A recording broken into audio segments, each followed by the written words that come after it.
Goldfinger.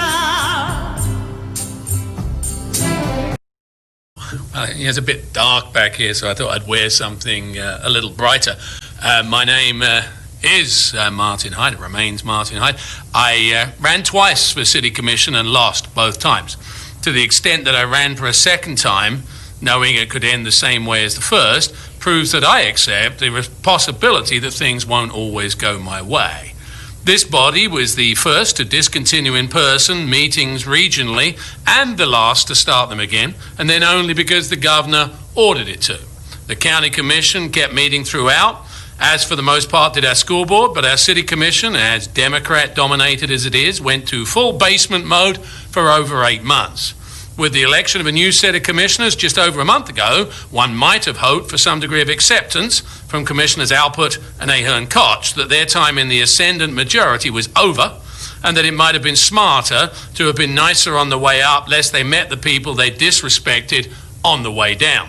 I use the term disrespect advisedly, as it's one both Commissioner Ahern Koch and Alpert have used to describe decisions that they've been a party to being changed as disrespectful.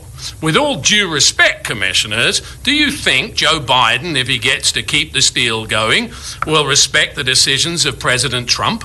Sleepy Joe doesn't say much that I agree with, but his term "get over it" certainly applies to Commissioners Alpert and Ahern Koch in respect of their new low man on the poll status.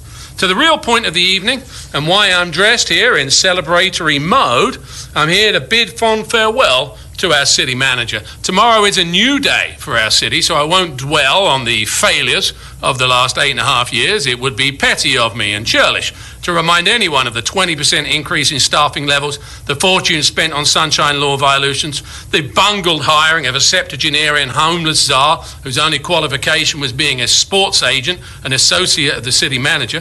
I won't dwell on the multiple allegations of a toxic workplace in multiple lawsuits in the past few years, because it's time to turn the page in the history of our city. What Mr. Barwin doesn't get is that Sarasota is a great place to live, despite his attempts to turn it into a political suburb of his beloved Chicago, not because of them.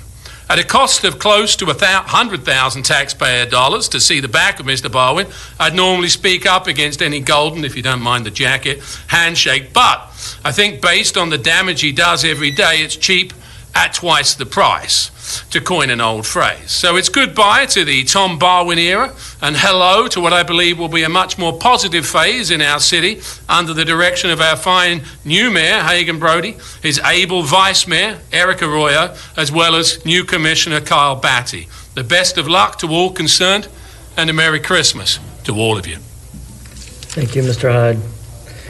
All right, going into legislative public hearings. Do you have to read the